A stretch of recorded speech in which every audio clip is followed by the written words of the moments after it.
तमाम आपने असैसिनेशन की एक तारीख़ जो है हमें बताई और जिन्होंने असैसिनेट किया जो हमलावर थे वो नहीं रहे।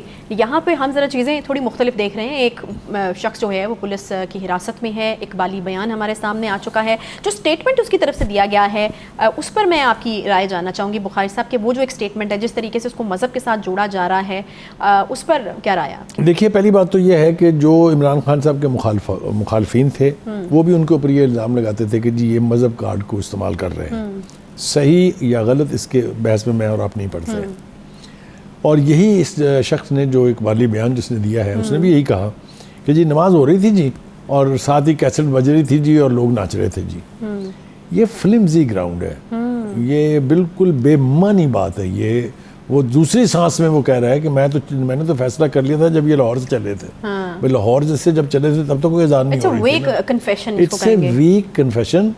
और मैं आपको बताऊं इसके ऊपर सवालिया निशान ठीक उठ रहे हैं। एक तो पीटीआई की क्यादत उठा रही है, लेकिन जो हम बैठ के जो प्रोग्राम से पहले डिस्कस कर रहे थे कि भाई ये इतनी जो सूरत के साथ ये कन्फेशन कर लिया गया है और उसकी वीडियो भी लोगों ने देख ली है। नहीं तो फिर क्या फिर तो इसका मतलब है कि ये कोई साजिश है, इसकी फिर बहुत सारी परतें जिनको देखिए। अब इसी बात को साबित करने के लिए किसी न किसी जगह से आपको स्टार्ट करना पड़ेगा।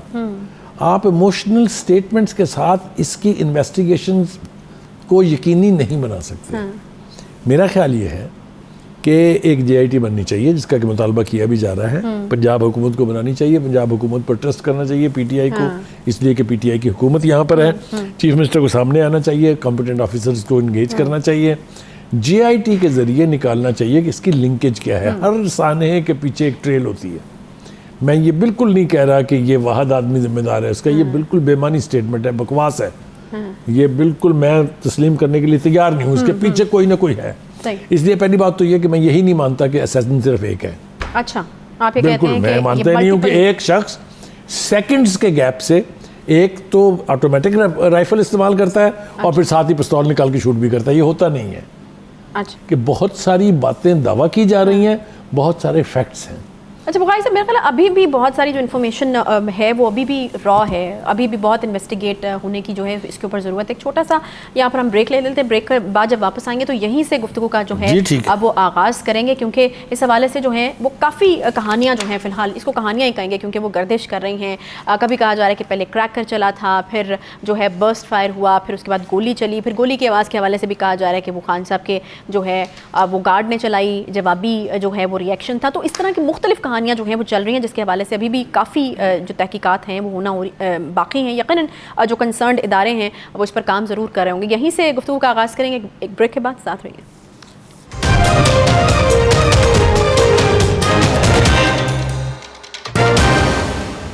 Welcome back. ब्रेक के बाद एक बार फिर से आपको खुशामदीद कहते हैं। जैसे कि ब्रेक पर जाने से पहले बुखारी साहब जो हैं वो बड़ा एक्सप्लेन जो है वो उसको कर रहे थे कि उनको ये लगता है कि एक जो है बंदा वहाँ पर मौजूद नहीं था, बल्कि मल्टीपल जो हैं वो हो सकते हैं लोग।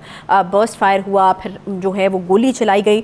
और इसके साथ साथ जो बहुत ज़रूरी नुक्ता है वो ये है कि थ्रेट लेटर्स जारी हो चुके थे, पंजाब पुलिस की तरफ से वार्निंग्स जो हैं वो जारी हो चुकी थी। और ये वार्निंग्स तो एक तरफ खान साहब खुद भी जो है वो कह चुके थे, लॉन्ग मार्च को निशाना बनाया जाएगा, इस तरह की खबरें भी मौजूद थी। लेकिन ये तमाम चीज़ें एक तरफ, एक बड़ी स्पेसिफिक बात जो इजाज़ चौधरी साहब भी कह रहे हैं कि उन्होंने चट्टा साहब को रात को कॉल करके कह दिया था कि वज़ीराबाद में जो है वो अटैक होने वाला है। लेकिन उसके बावजूद क्या किया गया, PTI के जो क़यादत है या मुंतज़मीन हैं लॉन्ग मार्च के, उनकी जानिब से इमरान खान साहब की सिक्योरिटी को मज़ीद मजबूत बनाने के लिए ना तो हमें कोई बुखारी साहब हमने देखा कि ना तो कोई स्पेशल स्क्वाड की सिक्योरिटी जो है वो बढ़ाई जाए, उस तरह से वो नज़र आया, ना ही हमें कोई वो बुलेट प्रूफ जो शील्ड होती है वो नज़र आई। तो क्यों जो है वो अपने तय जो है वो ये इंतजामात नहीं किए गए, क्यों इतना हल्का लिया गया इन थ्रेट्स? हाँ, मेरे ख्याल से ये तो हम कह सकते हैं कि इंतजामात जो हैं वो उस लेवल के नहीं थे जिस लेवल के होने चाहिए। लेकिन हम ये नहीं कह सकते कि किसी ने कुछ नहीं किया है, क्योंकि वो रोज़ाना रात को वापस लाहौर आते थे और बड़े लंबा चौड़ा प्रोटोकॉल उनका होता था, साथ उनके पुलिस की इंटेलिजेंस की गाड़ियाँ भी होती थी।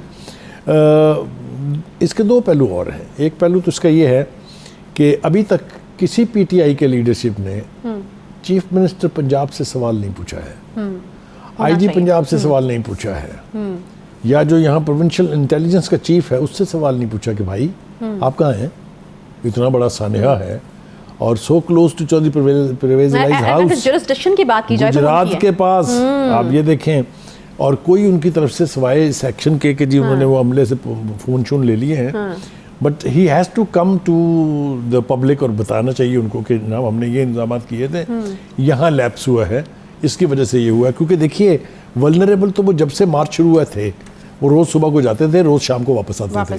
हाँ। तो ये फासला तो काफ़ी है ना, 1.5 घंटा लगता है गुजरांवाले पहुंचने में, और फिर जब इस किस्म का रश हो तो और भी ज़्यादा टाइम लगता है। तो उस वल्नरेबिलिटी को क्यों नहीं कवर किया गया, क्यों उनको बिल्कुल ओपन वल्नरेबल छोड़ दिया गया?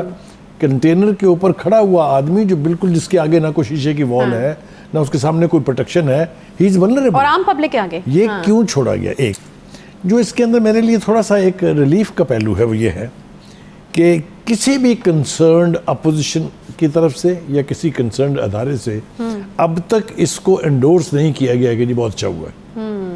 स्टार्ट कर लेते हैं हम, पहले सबसे पहली कंडमनेशन आई थी शहबाज शरीफ साहब की एज प्राइम मिनिस्टर। देखिए जिस किस्म के हालात हैं, हुकूमत कभी भी नहीं चाहेगी कि वो इतना बड़ा अजाब अपने गले ले ले। मेरी बात को ज़रा तवज्जो से सुनिए, फेंकिए मत। हुकूमत तो ऑलरेडी इस मार्च की वजह से बहुत परेशान है। अच्छा। और इस मार्च में इमरान खान साहब के ऊपर असैसिनेशन प्लान करना तो मेरे ख्याल से any idiot would do that. ये मेरा अपना ज़ाती गट रिएक्शन है। दूसरी बात, Asif Ali Zardari, again a very senior politician, veteran politician, and वो इस अलमिया से गुजर चुके हैं।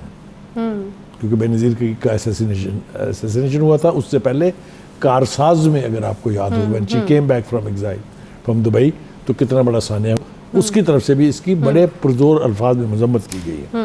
बट अबव ऑल मरियम और नवाज शरीफ की तरफ से जो ट्वीट्स आए हैं, जो पैगामात आए हैं, वो भी मेरे लिए इसलिए इत्मीनान का बायस हैं कि वो कहते हैं ना कि पंजाबी में कि दुश्मन मरे खुशी ना करिए, सजना भी मर जाना।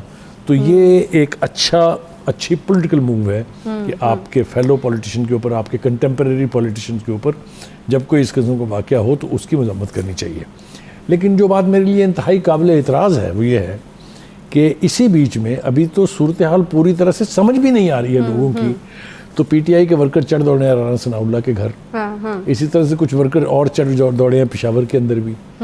ये तो सैनिटी नहीं है, ये तो सूरत हाल को और गंभीर करने की बात है कि अगर पब्लिक लेवल के ऊपर एनकाउंटर शुरू हो गए, देखिए ना, अगर आप किसी के घर पर अटैक करेंगे तो आप ये तो नहीं सोच सकते ना कि आगे से फूल बरसेंगे। रिएक्शन तो इसको हमारी लीडरशिप को चाहिए। मैं तकाजा करूंगा इमरान खान साहब से कि वो अपने वर्कर से कहें कि वो अपने सब्र का दामन हाथ से ना छोड़ें।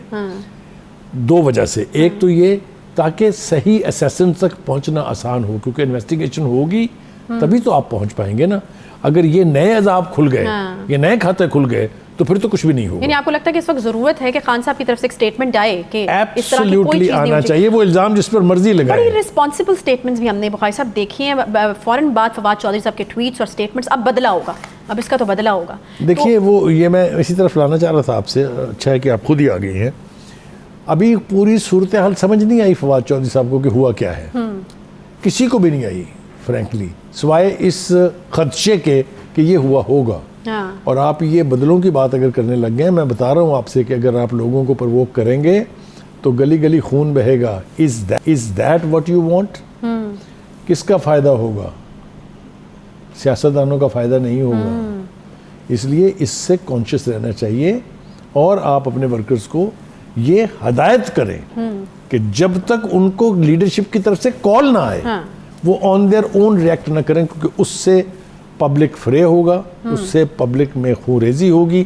इसको अवॉइड करना जिम्मेदारी है हर जिम्मेदार पॉलिटिशियंस की।